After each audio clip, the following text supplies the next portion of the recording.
My name is Vera Sterling. I am 38 years old, a forensic anthropologist. My job is to study bones. Not archaeology, but solving crimes. I read a victim's age, sex, height, race, and even what they went through in life from their skeleton. Bones don't speak, but they never lie. My office is on the second basement floor of the Baltimore Forensic Center. No windows, just fluorescent lights and white walls. Hanging on the wall is a full human skeleton I call Adam. He's my quietest colleague, never complains, never takes credit. My husband is Ian Sterling, a forensic pathologist who works at the same center. His office is upstairs, with windows that look out onto the street. We live in a colonial-style house in the suburbs, with an oak tree in the front yard and a swing in the back. We've been married 10 years. We have 2 children, Emma, 8, and Luca, 6. I thought my life was perfect. Until that night. It was a Wednesday. I worked late. An unidentified female body needed a skeletal age assessment. I spent 6 hours analyzing the pelvis and pubis impius and confirmed she was about 25. I finished the report. It was nearly 10 o'clock. The building was silent. Hallway lights dimmed to night mode. I went upstairs to get my car keys from Ian. His office door was a thin slip of light showing through. I heard him on the phone. His voice was low, tense in a way I'd never heard. This wasn't work stress. It was fear. I've already changed the report. The time of death has been pushed back 4 hours. Someone spoke on the other end. Don't worry. Vera won't find out. She only handles the bones. She doesn't read pathology reports. My hand froze on the doorknob, cold metal pressed against my palm like a bone taken straight from a freezer. I didn't push the door open. I turned and walked away. The hallway was quiet. My footsteps echoed on the hallway like a heartbeat. Once, twice, 3 times. Each beat reminded me I hadn't misheard that line. That night, we acted normal at dinner. He made spaghetti, sauce from a store-bought jar. The kids ate happily. I smiled. We watched TV as usual. He turned on sports. I scrolled my phone beside him. Good night. Good night. We said goodnight like always. He kissed my forehead. His lips were warm. I closed my eyes. I wondered, whose time of death had he changed? Why? Covering for whom? I didn't ask. If I did, he'd guard himself. I needed proof. I'm not the kind of woman who cries and confronts. I'm the kind who pieces bones together until she sees the full picture. The next day, I went to the center's archives. The archives are on the 3rd basement floor, deeper than my office. No windows, just rows of grey metal cabinets, like tombstones. The air smells of old paper and faint mold. I've pulled all-nighters here before not to investigate Ian, but for the dead. But today, the dead man is Ian. Using my clearance, I pulled up every case Ian had handled in the past year, 123 bodies. I checked them one by one. From 5 a.m. until 10 a.m. The archived fluorescent tube hummed softly, like an alarm in my head. 3 hours later, I found the anomaly. A female victim, Sarah Jenkins, 26, died of a heroin overdose. Ian's pathology report stated estimated time of death 2 before a.m., but I found the crime scene photos, taken by a forensic assistant. They showed livet mortis had set and fixed, no blanching under pressure. Basic forensic pathology, livet begins 2-4 hours after death, fully fixed at 12 to 14 hours. No blanching meant death had occurred at least 12 hours earlier. Not early morning, the previous afternoon, a gap of nearly 14 hours. This wasn't a typo, it was intentional. My fingers froze over the keyboard, ice cold like touching a corpse. I pulled up the skeletal age report. It was mine. I'd written, victim approximately 25-27 years old. Ian used my data but altered the time of death. He used me. He used my bone findings to cover a lie. I photographed all the documents and saved them to my phone. My fingers trembled on the screen, not from cold, not from fear. Anger. Quiet, unspooling anger, like bones decomposing slowly in soil yet never gone. I sat in the archive chair and closed my eyes for a moment. The tube hummed. Adam wasn't here. He was in my office. He wouldn't comfort me, but he'd be waiting when I got back. I didn't say a word. I secretly copied Sarah Jenkins' skeletal CT scan onto my private hard drive. This is my evidence. I'll put it to use sooner or later. I also found the system log of Ian changing the report. The center's case management system kept logs. Every edit left a timestamp. He'd logged in 3 days after submitting the original report and made the change. His account, his password only he knew. System log, 10:43 p.m. That day, I was out of town in Philadelphia. He was home alone. He thought no one would find out. I copied that record into an encrypted folder named Bone Proof. Password reversed my mother's birthday. I told no one. We lived as usual, laughed as usual, kissed as usual. But every night after he fell asleep, I organized evidence in the study. I saved all files to an encrypted USB drive and hid it in an old music box my mother left me. The music box was wooden, carved with a rose. My mother said, "Pass it to your daughter someday." She died when I was 25. She never knew I'd use it to hide evidence. I put the music box on the top shelf of the study cabinet, tucked behind a pile of old books. A month later, I applied for a business trip. It wasn't real. I'd found a job in another state, the Virginia office of the chief medical examiner, needing a forensic anthropologist. I have to go for 6 months, training. Okay. I'll wait for you. He didn't suspect. On the day I left, I put the music box at the very bottom of my suitcase. I took the kids and moved to Virginia. Not 6 months, forever. As we crossed the state line, I looked in the rearview mirror at Maryland's skyline.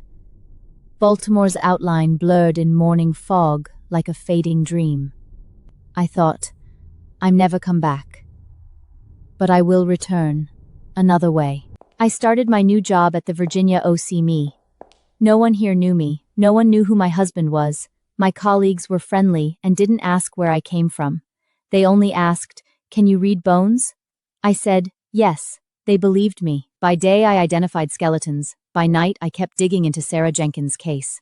I downloaded 3D facial reconstruction software and imported her CT data. Cut-edge tech, reconstruct a face from bone, accurate to within 3 millimeters. I spent 2 weeks tweaking parameters. The interface was complex, menus layered like a maze. I'd never taken a training course. I figured it out alone. Every evening after work, I opened my laptop on the apartment dining table with a coffee and sat for 4 or 5 hours straight. When her face appeared on the screen, I froze. Short hair, high cheekbones, straight nose, slightly protrusive chin. Young, 26, thin lips, like she was holding back words. I sent the reconstruction to Baltimore police with my forensic report. I wrote, original estimated time of death contains major discrepancies. Actual time of death, 2:04 p.m. I didn't sign my real name. I used a pseudonym, a forensic anthropologist. Not because I was afraid, because I needed to watch what happened next. If things went wrong, I could deny it. If right, I'd step forward. Police reopened the case after receiving my report. The suspect's lawyer requested a second autopsy. The judge approved it. Word reached Baltimore. The forensic center erupted. Word reached Baltimore. The forensic center erupted. Colleagues chatted in the group chat. 3 days later, he called. His voice was tight, like stretched steel wire. Vera, did you do something? What? The Sarah Jenkins case is reopened. Oh. Someone sent a new forensic report. Good. Truth matters most. Vera, where are you? At work. When are you coming home? Not sure. He hung up. I knew he suspected me, but he had no proof. That night, I checked my phone and noticed something odd. An unknown app running in the background. Location permissions turned on. Not Ian. He wasn't that tech-smarry. His lawyer friend, Sloanen, a former cybersecurity consultant. I didn't react. I left the smartphone at the apartment and bought a used flip phone.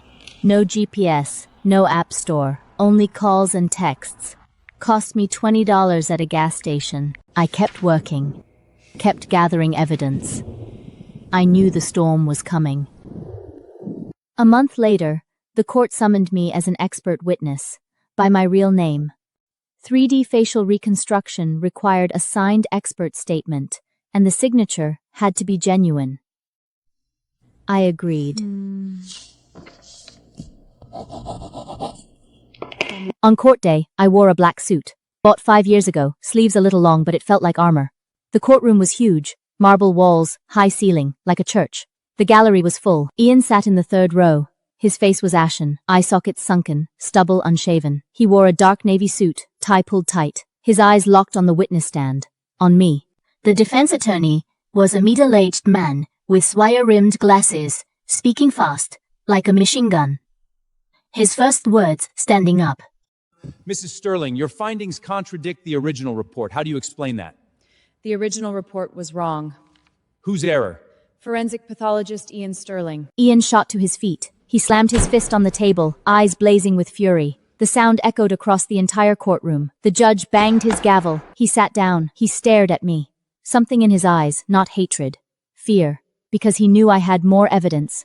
I submitted the system log of Ian altering the report. On the projection screen, lines of records lit up. Timestamps precise to the second. Original submission, March 15/22, 2:17 p.m.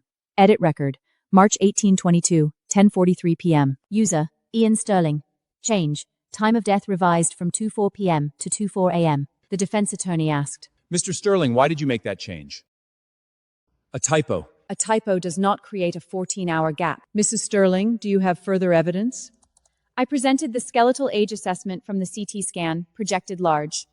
Wear on the pubic sympallacis, closure of cranial simpers, shape of rib ends, every marker pointed to 25, 27 years old. Skeletal age didn't directly relate to time of death, but Ian's report cited my data while ignoring basic forensic logic. If death was at 2 a.m., rigor mortis would still be developing, but crime scene photos showed full rigor.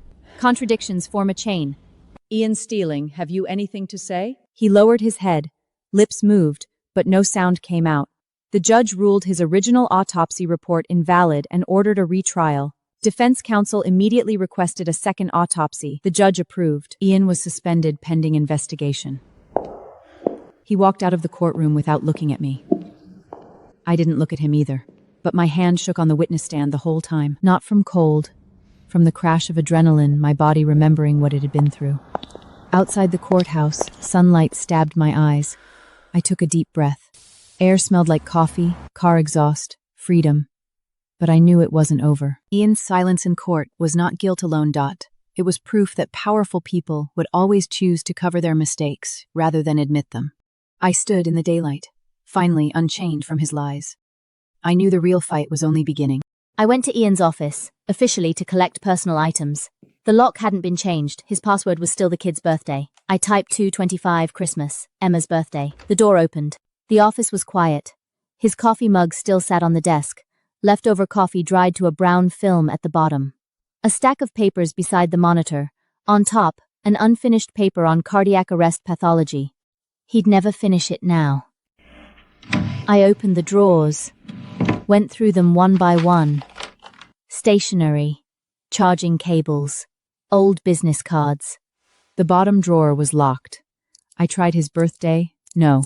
Lucas's birthday. Inside the drawer was an old smell phone, screen unbroken but casing scuffed. I pressed the power button. No passcode. Contacts held one unnamed entry. Only a letter. X. Not many text messages.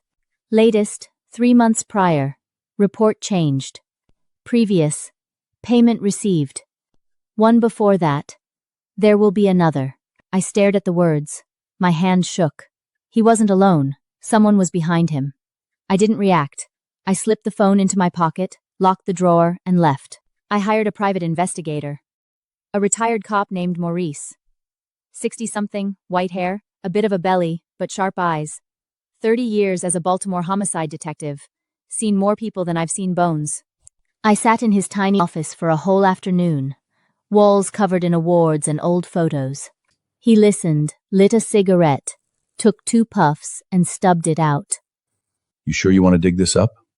I'm sure. Could get dangerous. These aren't small-times crooks. Their connections run deeper than you think. I've already been in danger. He glanced at me and nodded. All right, I'm in. His fee was lower than I expected. I'm not doing this for money. I'm doing it for Sarah Jenkins. I wanted to work that case back then, but it got shut down from above. No one dared touch it. So Maurice knew. A lot of people knew. A week later, he called me. Voice low, like he feared being overheard. X is a fake name. Behind it is a private lab owner named Carlson. He specializes in custom forensic reports for defense attorneys. Ian isn't the only one getting paid. At least 3 other forensic doctors are in the chain. Across states, different agencies. My head buzzed. This wasn't one corrupt man. It was a system. Do you have proof? Yeah. Bank transfer records. I got a contact at the bank. I sat by my apartment window staring at the bank statements. Strings of numbers crawled across the screen like ants. Sarah Jenkins' name wasn't mentioned, but she was caught in this web. So were many others. Wrongfully accused, forgotten, sacrificed. I contacted the FBI. Federal jurisdiction, cross-state. Not Baltimore PD. They might protect their own. The FBI took it seriously. They sent 2 agents to meet me. 1 man, 1 woman. Carter, early 40s, buzzcut, slow-speaking. Miranda, mid-30s, ponytail, sharp eyes. They sat in my apartment for 3 hours, going over every piece of evidence again and again. We need you to keep cooperating. How? Keep acting like you know nothing. Work normal, live normal, wait for us to move in. How long? Could be months. I agreed. Those months I barely slept. Not nightmares, just couldn't fall asleep. I lay in bed staring at the ceiling, listening to wind outside, wondering if they'd already found me. I feared they'd discover I was investigating, feared the kids would get hurt. I hired a retired cop as a personal bodyguard, Frank. 60-something, all white hair but back straight as a rod. He drove the kids to and from school every day, sat downstairs smoking while I worked. The kids didn't know what was going on. I only said, "Mom's helping the police." The FBI moved in. They arrested Carlson and the 4 involved forensic doctors, including Ian. News broke. Forensic corruption scandal, multiple forensic experts accused of falsifying reports. My name wasn't public, but everyone in the field knew who'd blown the whistle. Some called me a traitor. Others called me a hero. I didn't care. Ian's lawyer contacted me again, asking me to testify in exchange for leniency. Mrs. Sterling, you are his wife. Your testimony will weigh heavily with the judge. I will not testify for him. He lied. In court, Ian pleaded guilty. He didn't look at me. He was sentenced to 4 years. Do you have any comments to make? He broke my trust, but he did not break my profession. The judge nodded. I walked out of the courtroom. Sunlight still blinded. Bill? No, that's another story. This is mine. Carson's lab was shut down. All involved cases were reinvestigated. 47 total. Sarah Jenkins' case went to retrial. Her killer was convicted. An accident. Not an overdose. Murder. Her boyfriend, a bartender, had beaten her until she passed out. Thinking she was dead, he injected her with a fatal lethal dose to cover it up. He thought changing the time of death would let him get away. It didn't. Sarah's mother hugged me outside the courthouse and cried. Her tears fell on my suit, warm. Thank you. She couldn't speak, only repeating. Thank you. I patted her back and said nothing. She was thin, shoulders sheery and shaking. I thought of my daughter Emma. What would I do if someone hurt her? I'd become bone, become a knife, become anything to get her justice. I went back to Virginia and kept working. But I knew I needed to do more. I founded a nonprofit, the Women Forensic Support Network. Not against men, against injustice. Because I knew there were many others like me, too afraid to speak up. The first to reach out was Emily, 26, Masters in Forensic Anthropology, fresh graduate. She sat across from me, eyes red, crumpling a tissue in her hand into a tight bowl. The interviewer said I'm a woman, not fit for field work. That's discrimination. I know, but what can I do? I helped her rewrite her resume. I changed the title of her thesis from Improved Method for Pelvic Identification to the more direct New Method for Improving the Accuracy of Forensic Anthropological Identification. Just let employers see her expertise at first glance. I reached out to a former classmate of mine, a forensic anthropologist at the Ohio OCME. A week later, she got an internship. She wrote me, "Thank you." I said, "Don't thank me. Pay it forward." The second was Lena, a forensic pathologist. Her male supervisor stole her research and published it under his own name. She was afraid to report him, feared losing her job. Do you have proof? Yes. Scanned lab notebooks, backups of raw data. I connected her with a lawyer. The case lasted 6 months. In court, male supervisor's lawyer said, The data was generated in my lab. It belongs to me. Lena's lawyer replied. But the study design and analysis were done independently by Lena. She won. Her supervisor was fired. Her name was restored to the paper. Vera, you're my hero. Not a hero. A colleague. My network grew. We had network scientists, crime scene investigators, toxicologists, DNA analysts. We referred jobs, reviewed papers, offered emotional support, because this job is hard enough. We see more dead than alive. We didn't speak. That didn't mean we didn't see. Now we speak. Our first in-person gathering was in a small Chicago conference room. 30+ people showed up. Some flew from Seattle, some drove from Miami. Many cried when introducing themselves. Not from sadness. I made the news, not for me, but for Sarah Jenkins. Her killer convicted, her mother thanking me outside court. A reporter asked, "Why did you speak up?" The dead can't speak. I speak for them. That line spread. My daughter Emma asked, Mom, will people hurt you too? No, because Mom doesn't do bad things. She believed me. I wasn't sure, but she needed to believe. That night, I sat with her until she fell asleep. Mom, I want to be like you when I grow up. I stroked her hair and said nothing. She smiled in the dark. Ian wrote to me from prison. His handwriting was messy, like his hand was shaking. Vera, I know I was wrong. I shouldn't have done it. I didn't write back. Being sorry doesn't erase wrongs. He asked, "Are the kids okay?" I replied one word, yes. When he wrote again, I didn't reply. Letters piled up in a drawer. When I get out, I'll make it right. Our network's first annual conference was in Chicago. Over 300 people came. I stood on stage, looking out at their faces. Young, old, nervous, resolute. We are not fighting against men. We are fighting against injustice. The audience clapped. Some cried. I didn't cry. We won't stop. Because the dead won't stop. A young forensic scientist came up to me. Megan, 28, forensic assistant in Miami. Her supervisor had harassed her. She was afraid to report.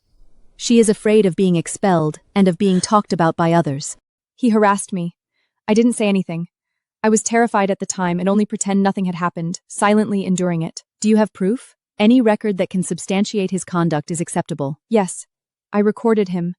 I've quietly saved all our conversations. Don't worry, I'll help you. Thank you, Vera. I connected her with a lawyer. We can win this. The audio evidence is solid and admittable in court. You have a strong case. I'm afraid no one will hire me after this. Everyone will talk. If you stay quiet, you'll lose yourself. Silence does not protect you. It traps you. She sued. She won. Her supervisor was fired. She got compensation. Vera, you saved me. I would stuck in fear forever without you. Not me. You did. You pressed record. I was invited to testify before Congress. Topic: Gender bias in forensic science. I stood at the hearing, facing a panel of lawmakers. Bright lights. Cameras on me. My voice came through the microphone with a faint echo. The number of women in forensics rises every year, but leadership stays almost the same.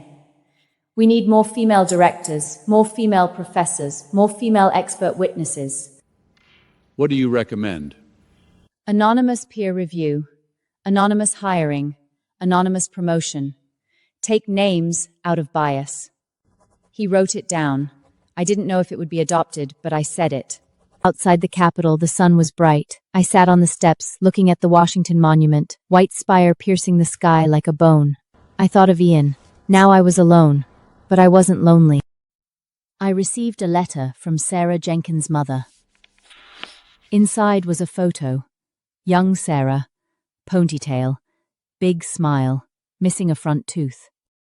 Behind her, A carousel at some amusement park. On the back, thank you for making her scene.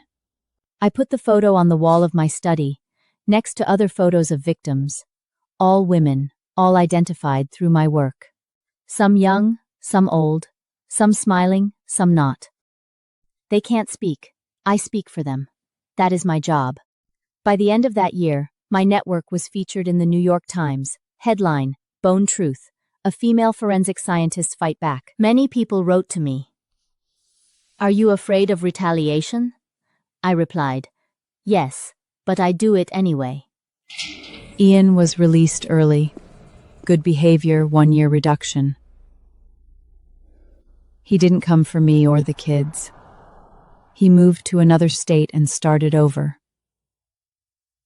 I don't know where. His sister texted me updates occasionally. Don't tell me. Because his story was no longer mine. My daughter Emma went to college. She chose forensic science. Mom, I want to be like you. Don't be like me. Be better than you.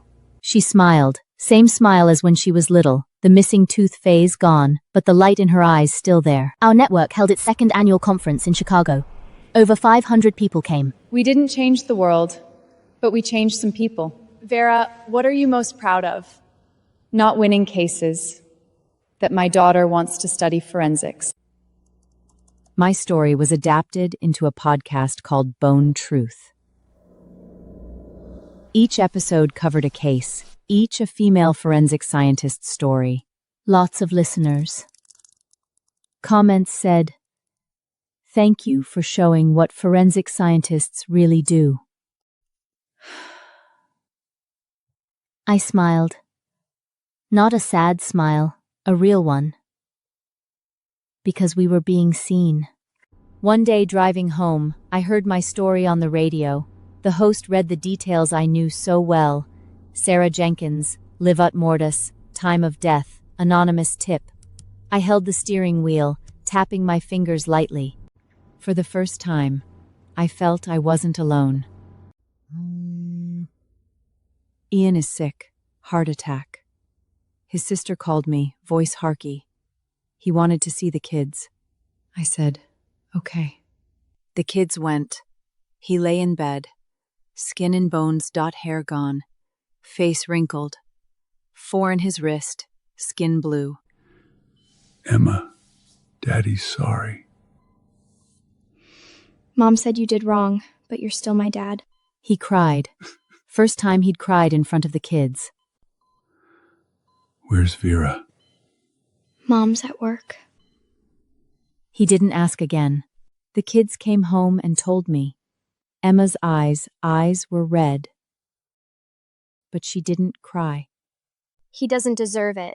It's okay to be sad because he's your father. It's okay to think he doesn't deserve it because he did wrong. Both are true. I couldn't sleep that night. I lay on the sofa, staring at the ceiling. Thought about when we first met. A forensic conference. This is Vera, our new forensic anthropologist. He in a lab coat, standing by an autopsy table, introducing me to others. His eyes were bright. My network caught UNESCO's attention. They invited me to speak on challenges and breakthroughs for women in forensic science. I stood on stage, facing hundreds of delegates from different countries. Our work is the same. Our treatment is not. We will change that. People clapped, took notes. A female forensic scientist from Kenya came over and held my hand. Vera, your story gives me courage. She said they didn't even have enough gloves. I jotted down her contact. Later I raised money, not a lot, but enough for 1,000 pairs of gloves. I handed the network to Megan. Vera, I'll take good care of it. I know. I gave her my office key. Won't you keep one? I already have one. In my heart. I walked out of the office and looked back at the sign. Women Forensic Support Network. It was still there. It would stay. I stood in the hallway, sunlight streaming through windows onto me. I closed my eyes and breathed deep. Air smelled like disinfectant, coffee, closure. I moved to the coast. Maine, a small town. Population under 1,000. No stoplights. No chain stores. I rented a small house right on the water. Every morning I watched the sunrise. Every evening the sunset. I don't look at bones anymore. Only waves. Waves don't lie. They come and go, come and go. I still have Sarah Jenkins' photo saved on my phone. Smiling, smiling, forever 26. I think I didn't do this for her. I did it for me. To prove I didn't live in vain. A potted plant sits by my window, a gift from my daughter. I water it every day. It lives. Vera, do you regret marrying him? No. Why?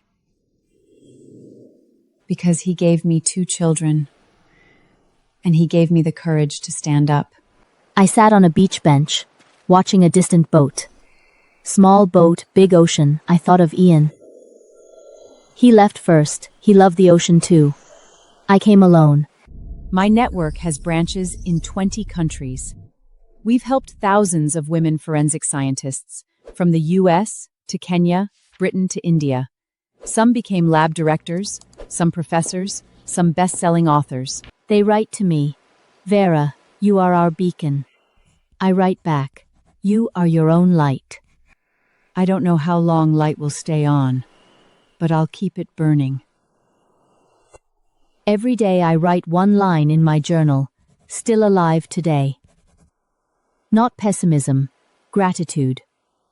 I am 85, can't walk anymore, in a wheelchair. Every afternoon my aide pushes me to the beach to watch the sunset. Orange sky, blue sea. I close my eyes and think of bones, of the dead, of stories. They're all behind me. I'm still here, still breathing. In the distance, kids play on the beach, laughter soft, far away. I smile. Bones don't speak, but their stories. I spoke them. I received a letter from Sarah Jenkins' mother. She was very old, handwriting shaky. Vera, I'm going soon too. Thank you for letting me my daughter rest in peace. I kept the letter and didn't reply. A reply would take too long. She wouldn't wait. Your daughter is at peace. So are you. Waves crashed like an answer. My daughter Emma became a forensic anthropologist and took my old position. She works at the Baltimore Forensic Center, in the chair I once sat in. Adam is still there, hanging on the wall. Mom, you know what? I chose this because of you. Not because I'm your mom. Because your bones never cry. I laughed. First time she'd said something so poetic. We sat by the sea, drinking coffee, talking life and death. Mom, are you afraid of death? No. Death is as natural as life. What's one thing you want to tell young forensic scientists? Don't be afraid. Do it anyway. I finished my last book, The Final Identification. Not a memoir, advice for young forensic scientists. No cases in it, only truths. I wrote, truth is the highest law. Bones do not speak, but we must speak for them. One day, someone from the publishing house contacted me and asked me, Is there anything you'd like to add? Add one line. Don't be afraid. Do it anyway. After the book came out, many young forensic scientists messaged me. Some said, your book strengthened my career choice. Some said, your book gave me the courage to report injustice. I smiled. My mission was complete. I am 92. I can no longer move. I lie in bed. Emma, take good care is in the drawer. No possessions, only the photos. The photos are the ones I collected from cases. All female victims. They are gone. But I was still here. Now, I am leaving too. A few years later, Emma got married and had a child. It was a girl, whom she named Vera. Grandma would be proud of you. Little Vera opens her eyes, looking at the world. She does not know how many stories her name carries. On my tombstone is carved, Vera Sterling, forensic anthropologist. She said bones never lie. No birth or death years. They are not needed. Those who remember will remember. Every year, Emma brings little Vera to visit my grave. She places a bouquet of white roses and says, Mom, I'm here to see you. The wind blows. Petals tremble gently. Where is Grandma? In the sky. Can she hear us? Yes. Hello, Grandma! That voice floats in the wind, in the waves, in the hearts of every female forensic scientist. Bones never lie. Neither do people. Her story, my story, it will go on.